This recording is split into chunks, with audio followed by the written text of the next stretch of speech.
कन्याकुमारी में जाके बैठ के ये जो करने का नाटक कर रहे हैं, ध्यान करने के लिए विवेकानंद रॉक में जाके बैठने का जो दिखावा कर रहे हैं, तो घर में बैठ के करो ना। वहाँ पर तो आपको नहीं लगेगा खर्चा, 10,000 पुलिस नहीं लगेगी। देखो, वो कुछ भी कहे, देश के जनता ने डिसाइड किया है कि इस वक्त मोदी के लीडरशिप को स्वीकार नहीं करना चाहते। और दूसरी चीज़ ये है कि इस इलेक्शन में महंगाई और अनएम्प्लॉयमेंट बहुत बड़ा काम किया है। उसके साथ ही साथ संविधान का और डेमोक्रेसी का भी ये लोगों के दिमाग में बैठ गया है।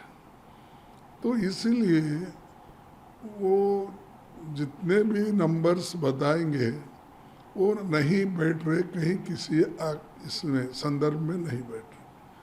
वो कम से कम वो देखना चाहिए उन्होंने, जैसा कि आंध्रा में उनको कुछ मिलेगा, लेकिन तेलंगाना में तो कांग्रेस का इम्प्रूव होगा ना, कर्नाटक में इम्प्रूव होगा कांग्रेस का, जहाँ एक ही सीट थी। फिर इसी तरह से केरला, तमिलनाडु तो बढ़त है ही है, महाराष्ट्र में बढ़त है। जब हर जगह हमारी बढ़त है, राजस्थान में बढ़त है, छत्तीसगढ़ में हमको बराबरी के सीट मिलने का है, मध्य प्रदेश में हमको 2 थे, 1 बढ़ेंगे, वहाँ पर भी कम तो नहीं होंगे। और उसी ढंग से मध्य प्रदेश में, हमारे उत्तर प्रदेश में भी जो बहुत कम सीटें थी पहले हमारे को, आज वो हम मिल के लड़ने से वहाँ भी हमारे को बढ़त है। फिर किस बेसिस पे वो कह रहे हैं कि उनको बहुत से सीटें मिलेंगे और 400 पार करेंगे, ये स्लोगन जो दे रहे हैं, ये लोगों को मैं समझूंगा कि लोगों को एक बेवकूफ़ करने की बातें हैं। तो और ऐसा उनका रवैया पहले से है, और कोई वो नंबर उतना बना नहीं सकते। हमको लगता है कि गठबंधन की सरकार आ जाएगी। सर, आप लोगों का मैनिफेस्टो हो और आपने कहा संविधान, एक रिजर्वेशन भी बड़ा मुद्दा रहा है पूरे चुनाव में, प्रधानमंत्री के भाषणों में हो कि रिजर्वेशन जो है हम किसी को लेने नहीं देंगे, आप लोग अपीजमेंट करना चाहते हैं। आप लोगों की तरफ से बार बार ये कहा गया कि हम जो है गिनती करवाएंगे।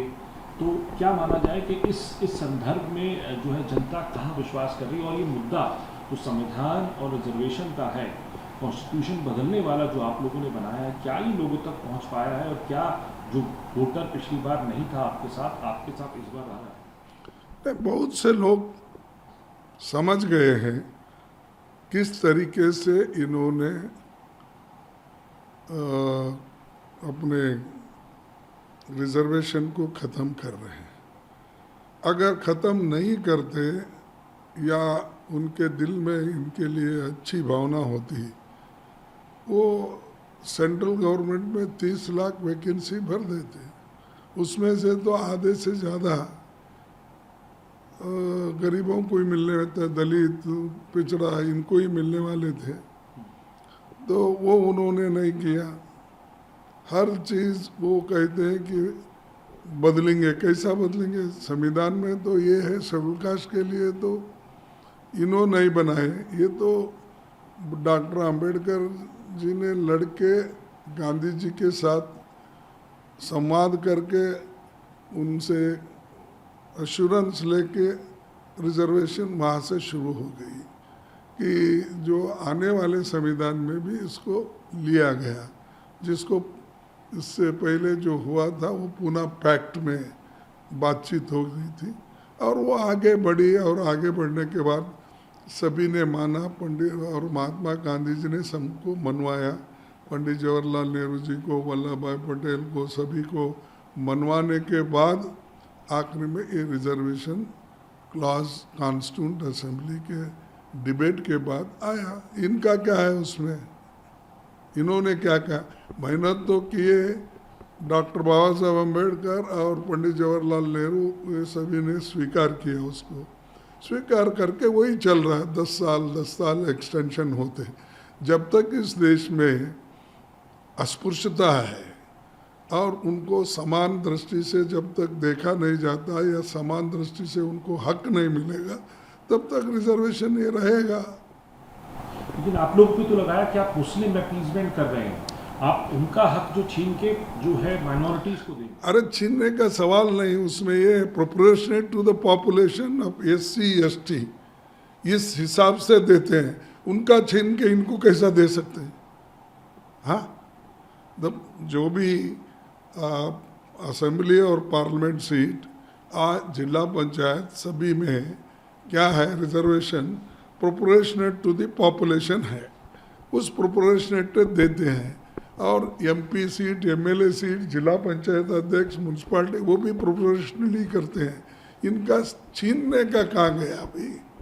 अब जो स्टेट रहती है, स्टेट वाले वहाँ के जनसंख्या के आधार पर वो हर स्टेट रिजर्वेशन देता है, तो हमारा छीन के उनको देने का कहाँ से आया? ये लोगों को झूठ नहीं बोलना चाहिए। सर, प्रधानमंत्री 45 घंटे के उपवास पर बैठे हैं जो कन्याकुमारी के अंदर, आपकी पार्टी ने इस पर आपत्ति भी जताई है। क्या क्या क्या आप लोगों की आपत्ति है और जो है क्या आपका इसके ऊपर रिएक्शन? देखो, हम पॉलिटिक्स करते हैं ना, जब राजनीति में आते हैं, राजनीति में धर्म को और राजनीति को एक जगह नहीं लाना चाहिए, उसको अलग अलग करना चाहिए। एक धर्म का आदमी तुम्हारे साथ हो सकता है, दूसरे धर्म का आदमी तुम्हारे खिलाफ भी हो सकता है। इसीलिए ये धर्म के भावनाओं को चुनाव से, वोट से जोड़ना ये गलत है। और इलेक्शन कमीशन खुद ये कही है, और उन्होंने खुद कहे हैं, कौन अपने अपने मोदी जी कि ये लाना नहीं, ये नहीं करना, ये सब पहले बोले हैं भाषण में। लेकिन आज वो जाकर गोवा में जाके कन्याकुमारी में जाके बैठ के ये जो करने का नाटक कर रहे, इससे अब 2000 4000 कितने पुलिस हो, 10,000 तक वहाँ पर लोगों को लगा रहे ड्यूटी। कितना देश का पैसा खराब हो रहा है। और उन्होंने ये जा रहे हैं कि वो अभी कोड ऑफ कंडक्ट है, क्या चलते गए वहाँ पर, फ्लाइट में ही गए ना, और इनके पीछे 2-4 फ्लाइट, हजारों गाड़ियाँ, हजारों पुलिस, इसका खर्चा कौन देगा? कोड ऑफ कंडक्ट एक तरफ है और एक तरफ आप ध्यान करने के लिए विवेकानंद रॉक में जाके बैठने का जो दिखावा कर रहे हैं, इससे देश का उल्टा नुकसान होता है, कोई फायदा। अगर आपको भगवान के इसमें श्रद्धा है तो घर में बैठ के करो ना, वहाँ पर तो आपको नहीं लगेगा खर्चा, 10,000 पुलिस नहीं लगेगी और इतने विमान का जाना आना नहीं लगेगा और ये सब चीज़ें।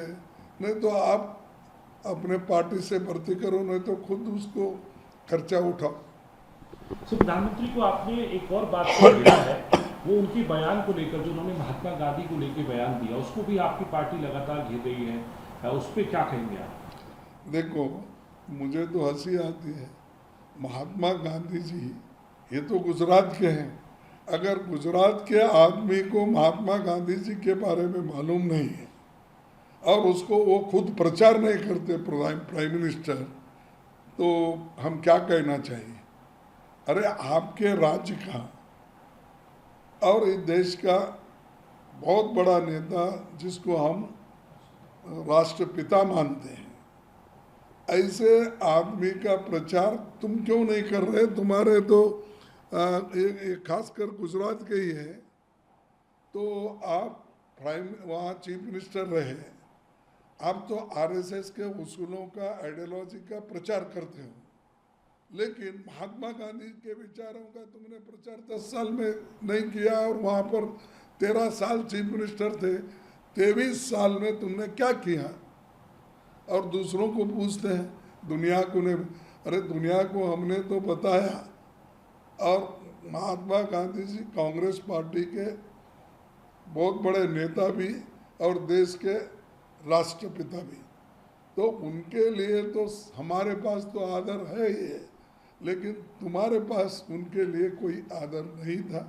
आपने गोडसे के साथ जाने का पसंद किया, लेकिन महात्मा गांधी जी के साथ आने का कभी पसंद नहीं किया। सर, आखिरी सवाल आपसे पूछना चाहूँगा कि प्रचार के वक्त गृह मंत्री ने, आप कांग्रेस अध्यक्ष हैं, आपके ऊपर भी एक बड़ा ये बात बयान दिया आपको लेकर कि कांग्रेस पार्टी हार रही है इस चुनाव में, और हारने के बाद में जो कांग्रेस अध्यक्ष मल्लिकार्जुन खड़गे हैं उनके ऊपर ही हार का ठीकरा फोड़ा जाएगा और बाकी सब साइड हो जाएगा। देखो, ये ऐसी झूठे बात बोल के इलेक्शन में एक वोट अपने पास लेने के लिए दूसरे हमारे कांग्रेस के वर्कर्स को, नेताओं को दिशाभूल करने के लिए ये बात उन्होंने बोली। अभी हमने यही बोला है उनको कि आप लोग जल्दी जगह खाली करने वाले हैं, वो जगह हमारे पार्टी को मिलेगी और उसके बाद में हम वो नौकरी पे वहाँ जाएंगे, और तुम लोग क्या संन्यास लेके आज जो बैठ रहे हैं वैसा विवेकानंद आश्रम में जाके बैठो, या यहाँ पर जो हमारे अष्टलिंग्स हैं वहाँ भी जाके बैठ सकते कहीं भी। तो तुम्हारी जगह तो खाली होने वाली है, तुम दूसरों को क्यों बोल रहे हैं हम खाली करेंगे?